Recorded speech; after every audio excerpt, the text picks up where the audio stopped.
Mr. Ed. Hello, I'd like to welcome everyone to the Uncle Ed Show. I wanted to start out a topic for talking points. On September 11th, a man up in Michigan was sitting out front of a school protesting abortion. This man had set up at the same post all the time, well, weekly, every day, holding up signs of aborted babies, and on the other sign he had one that had a cute little picture of a boy, a little baby boy, saying choose life. And some guy pulled up to him on the morning of September 11th, right after Jim Pulliam had dropped off his granddaughter, and shot him fatally 4 times.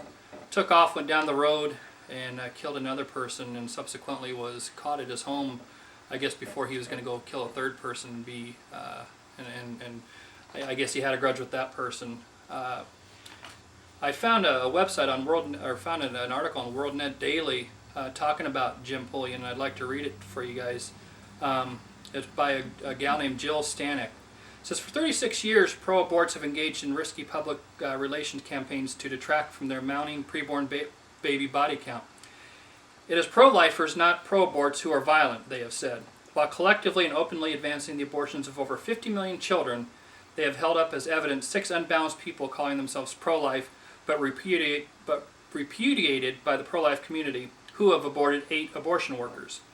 Totally illogical, but nevertheless with the liberal media and political support, the accusation has stuck. Not that I've ever minded, but having such a reputation has brought me closer than anything else to knowing how Hell's Angels must feel when walking into a bar, which is kind of cool, even as I laugh at the absurdity of pro-lifers metaphorically dressed in a biker leather outfit. But with the murder of pro-lifer Jim Pulliam on September 11th, that particular debate between pro-lifers and pro-aborts changed. Their post-born killing slate is no longer clean, and it was only a matter of time. I hesitate to discuss Jim's death purely in pragmatic terms. If I were to be killed for my pro-life convictions, I'm sure it would hurt my family to read the ridiculous and cruel comments by pro-aborts as we argued about me on the internet, as if I were some debate topic, not just a real person. Jim was the controversial person that the press and pro-aborts say he was because he held signs of aborted babies. Oh yeah, will we say that George Tiller wasn't? What's more controversial, aborting babies showing pictures of aborted babies? Harlan Drake allegedly killed another man for the same thing that he killed Jim for, a totally unrelated reason, they say, as if to dilute the magnitude of Jim's murder.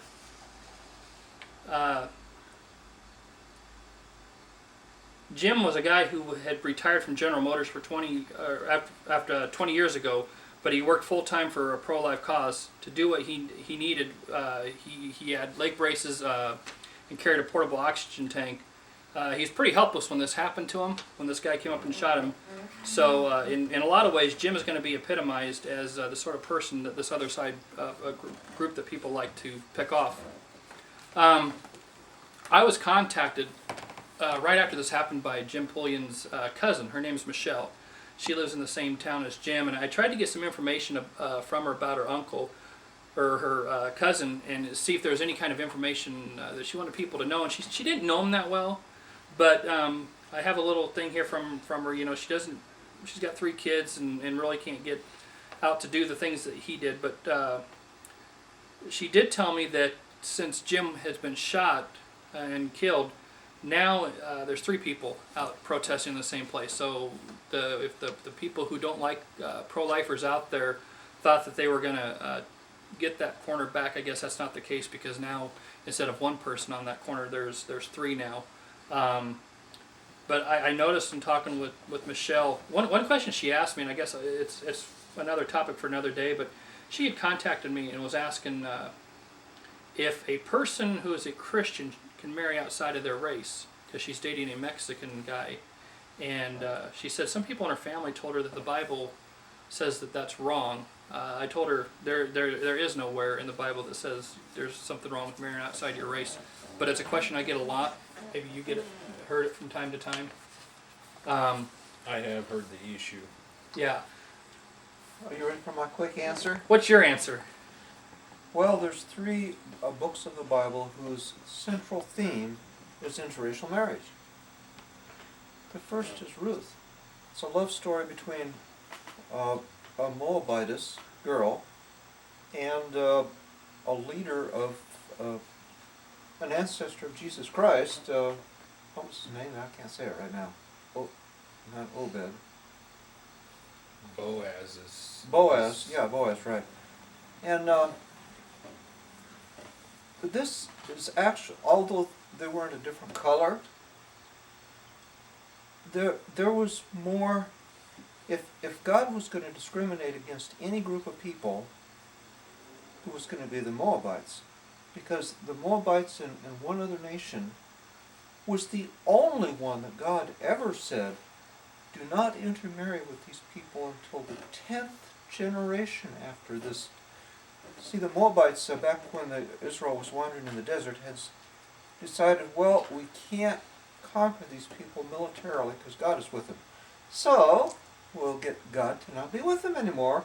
And they sent a bunch of prostitutes over to try and turn them away from God. So it was for that judgment that Moses says, there shall be no intermarriage with the Moabites and I forget what the other nation is. Midian. 10 generations. But here comes Ruth 4 generations later and intermarries into the lineage of Jesus Christ. So that's Ruth, not a different color, but if there's ever going to be interracial discrimination, it would be the Moabites. And then there's the Song of Solomon. Now, I think in the first chapter, the woman who is writing this love sonnet describes herself as black as ebony. And then there is Esther marries the Babylonian king. And do you know which book of the Bible? What? Persian king. Yeah. You're right, okay. Do you know which book of the Bible was written by a black man?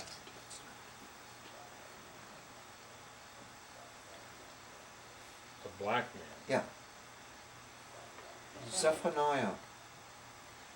In the first verse it says, Zephaniah was the son of Cush. Cush means black. And the grandson of Hezekiah, who was one of the most righteous kings.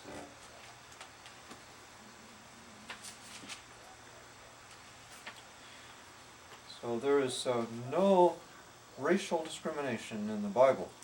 Quite the opposite.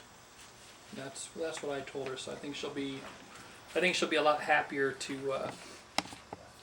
hear that from you to back it up. Because I know it's something I get asked from time to time, not as much anymore.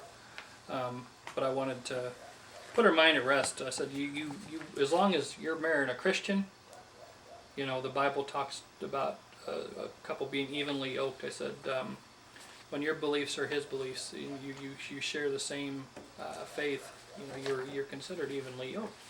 And it sounds like the guy she's dating is a great guy, and you know, you date the person, you don't date the color. It's what our souls are all the same on the inside. The skin's just an outside shell. Oh, I forgot to mention that one of the most delicious biblical evidences that God does not hate black people.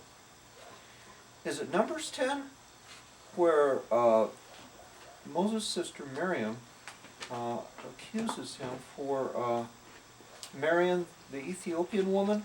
Yeah. Ethiopians were very black. Yeah.